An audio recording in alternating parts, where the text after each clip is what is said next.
Hi everyone, Nitek here. I just wanted to make a video that I believe I could have used when I was trying to make progress in Overwatch and climb some ranks. And I've written down a couple of things in the notepad on my second screen. So I'm just gonna go over those and talk about those, and then yeah. I would recommend you could listen to this as a podcast because there's not going to be much going on visually, but I'll put it in training range if you want to, um, have something to look at. Before you ask me who I am, I'll just show you my credentials. Uh, I am a mid master. Okay, the career profile is not working at the moment, but I'm a mid master tank player that recently hit GM. I've hit GM on DPS before, and I've hit GM on support before, but those are not really my priority, so the ranks are not that high. I am GM5 on tank, and yeah, I play a fair bit of Overwatch. About me a bit, I started playing Overwatch in 2019. I placed in gold, immediately dropped to silver, and then it's been a struggle to get out of there ever since. I spent the last 2 to 3 years being stuck in diamonds to masters, and I've only now found the time and the energy to climb and hit GM. Now that kind of brings us to our first point here. That is that consistency will get you, where your talent really deserves to be.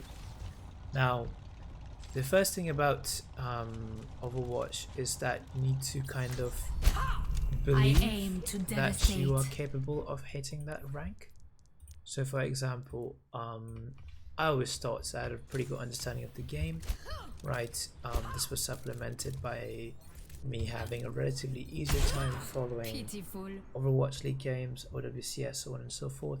So I always kind of knew that I would be able to hit GM and or even top 500, right? That being said, I did not have the consistency to put in the time and effort required. The thing is, you're gonna have good days, you're gonna have bad days, right? But then you need to just have more good days than bad days, and the more consistent you are, the more opportunity you create for those good days you have and more than those bad days, right? Yeah, that's the first point. You really have to put in the time in this game. I think across 4 accounts, which are all called Nighthawk, by the way, I know, very original, I have close to around 2 to 3,000 hours on the game. That is not including all the time I spent immersing myself in the game through watching streams, tournaments, and just streamers in general. My second point being, your mental will decide more games than your teammates. More often than not, it's very easy to give up on the game when you see your teammates, picking throw picks into the enemy backline. You've got Life River, Mercy, and you're playing into Baps, and you're in Circuit Royale, and you're on Rhine, and they're on Sig. Chances are you're cooked, and in most cases you would be cooked.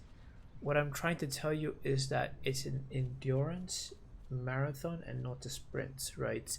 It's very easy to let one game dictate your mental, and it will kind of trickle down into the rest of your games for the day. It really is important to kind of take each game as it comes, right? With that being said, I would like to delve into quiet quitting and kind of conserving your energy. Now, I'm a 23-year-old person. I get tired after playing 3 or 4 hours of Overwatch. If you're younger and you can go longer, good for you.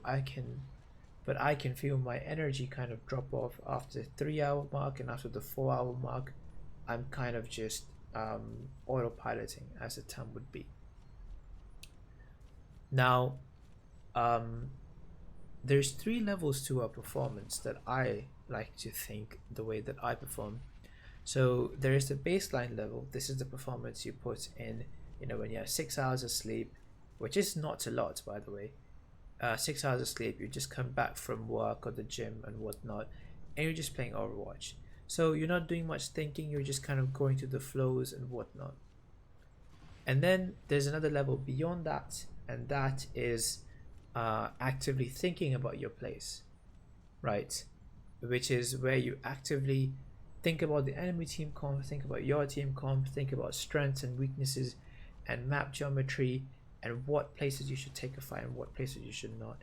This is where you take a very active role in deciding your engagement and how you play the game.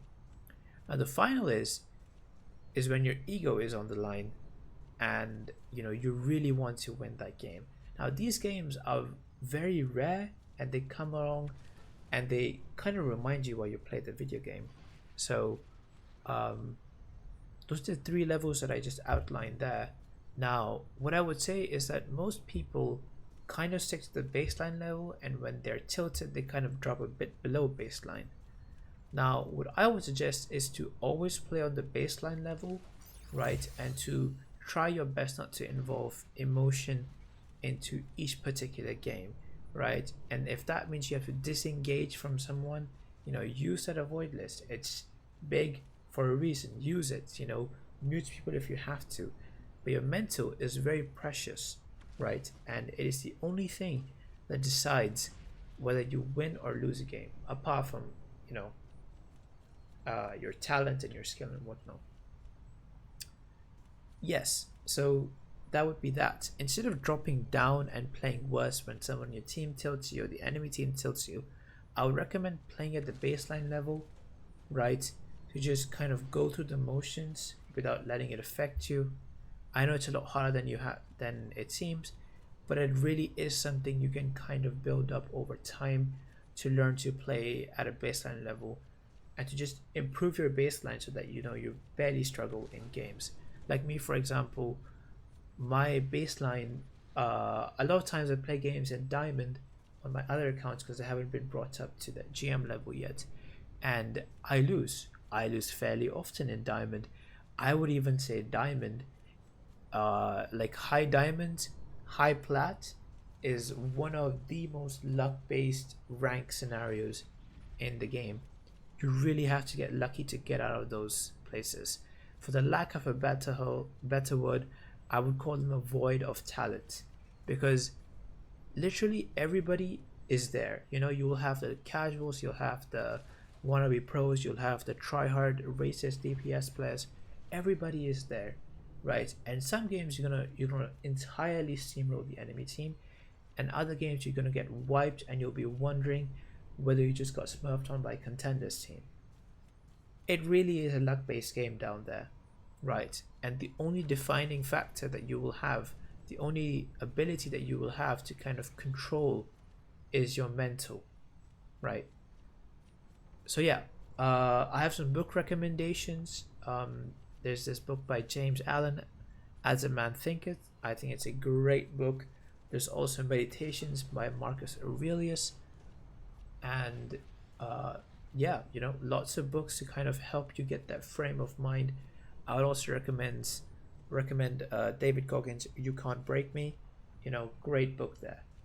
It's all about pushing yourselves through the suffering. Embrace the fucking suck, for the lack of a better word. Now, my next point would be to refine your hero pool.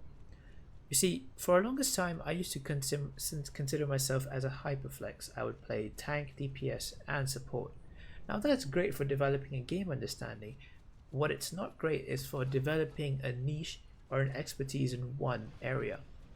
The thing is, you only hit the top 0.1% of the player base on a particular role if you have a niche expertise in that area.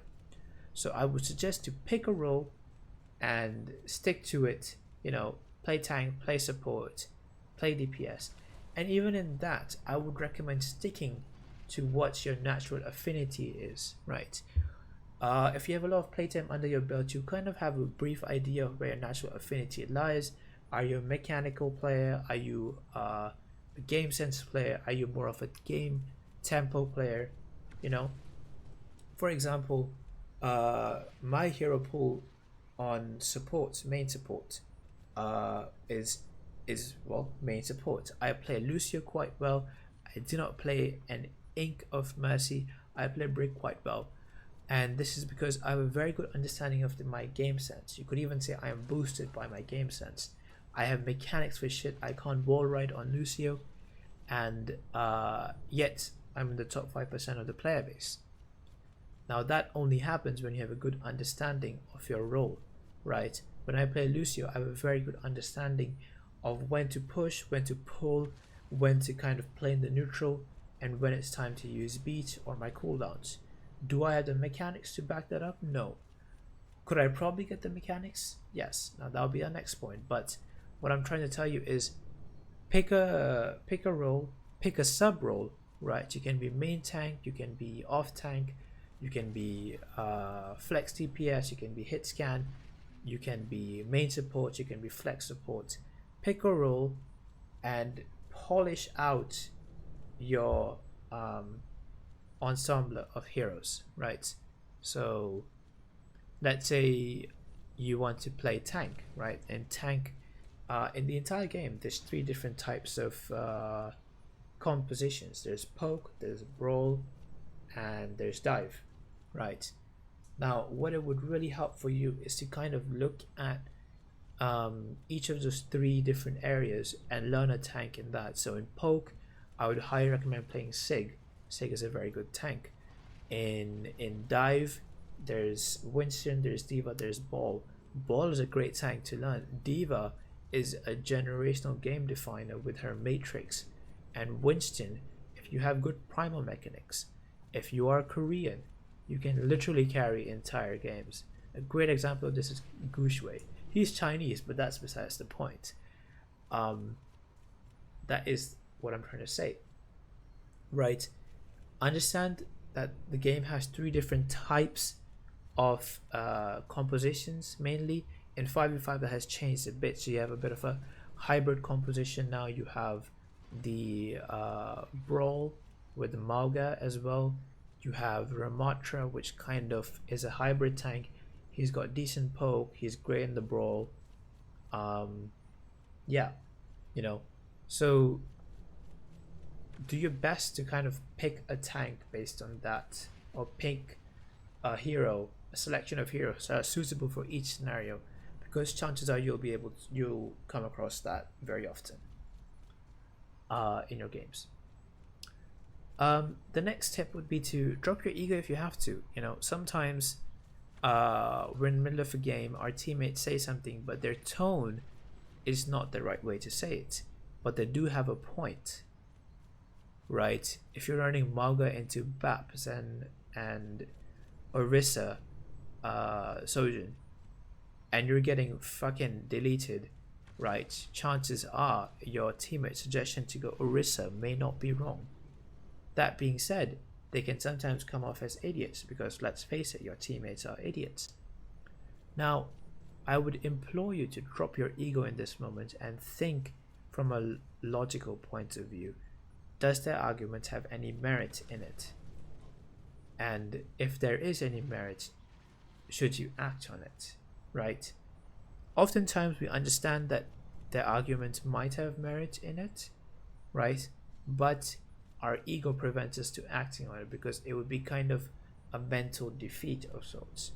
I implore you to drop that ego and to stop trying to force things to work when they're not working. You know, your ego will be your biggest asset and your biggest opponent when it comes to these games, right? Because you're going to lose games that you're supposed to win and your ego is going to be hurt, and then you're going to win games you weren't supposed to win and now your ego is going to be massively overblown. So I would really recommend to keep your ego down if you can, and if someone makes a point, look at the point itself. Do not look at the phrasing of the point, because there's a lot of there's a lot of children on this game that don't know how to convey their words in a mature manner. My next point would be to watch pro level games in VODs. This is a no-brainer. Tons of channels out there like Kjo, OC, Spilo, Capitology, you know, tons of insight there. I think with Spilo you can even look up your rank and your hero, and there's an a treasure trove of knowledge there to help you understand how the game works. You watch one of those videos, it's going to blow your mind about how coaches perceive the game, and then it will help you develop that sort of mindset to look at your games in that way. Yeah.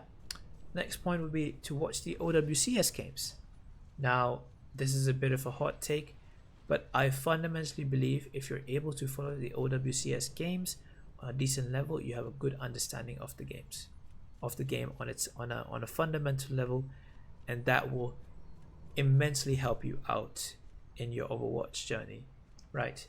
I'm not saying watch the main broadcast. You can watch Commander X, you can watch Unter. Their desk has a lot of former professional players that come out from time to time to give their insight, who have a ton of knowledge about the game. If you can glean even a little bit of that, that would help you to massively expedite your learning process about the game. Because the best way to learn about the game is to immerse yourself in it. Provided you've already done that, is to immerse yourself with people who are better than you are, you know? Next up, sleep. Yes, this might blow your mind, but you know, sleeping is very important. It's great for you, and you should be aiming about 7 to 8 hours per day at the very bare minimum.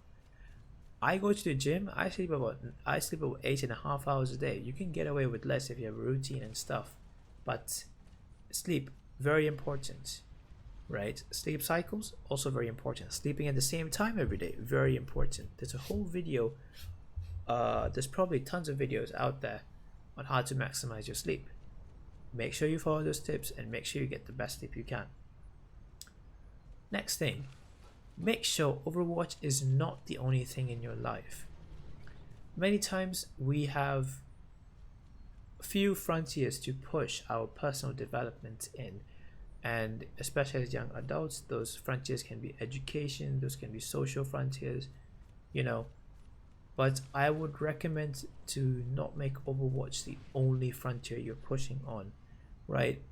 There's tons of other things you can do to develop yourself as a human being, right? Sure, you know, Overwatch, you want to be one of the best, but it is immensely beneficial to have multiple things going on in your life, you know. Read a book, listen to a podcast, go to the gym, get a bicycle, I don't know, try to cook something new, learn a new language. I'm doing that. I'm trying to learn French. Is it going great? No. But is it a good distraction from the shitty days of Overwatch? Yes. So yeah, just make sure Overwatch is not the only thing in your life, right? My final point being a bit controversial is that unranked GMs are quite good to learn from. And I will try to explain how. So the mistake a lot of people do is that they consider unranked GMs as smurfing. They're not wrong about that. It is smurfing. But what it does create is a viewpoint for you to look at a pro's, like a really high level player's actions in a local setting such as yours. Let's say you're a plat player, right? You're watching an unranked GM. When you watch those unranked GMs, you are only looking at the mechanics and you kind of label that, okay, yeah, they have better mechanics. Yeah, they do have better mechanics, but that's not the only thing they're doing better. And what I would implore you to do is to put yourself in their position as you go through the game. And this requires you to pause the video many times, but to think what you would do next. Would you go left? Would you go right? Would you use a cooldown? Would you not use a cooldown? What would you do here? You know? And yeah, just compare your actions with their actions, and you will find that you are making a lot of mistakes that they are not making. And this brings me to the final point. Overwatch is often about, most people consider Overwatch to be about making plays, and that's not their fault, because, you know, we've been kind of told that, you know, you have to make plays to win games. It's always the flashy plays that get featured in montages, so on and so forth. And, you know, at the end of each game, you have the play of the game, right? that creates an incentive to go about as flashy as possible, right? And I don't think that's a good thing, because Overwatch is more of a game of making less mistakes than your enemy, right? Your opponent. And you'll notice this in a lot of pro level games.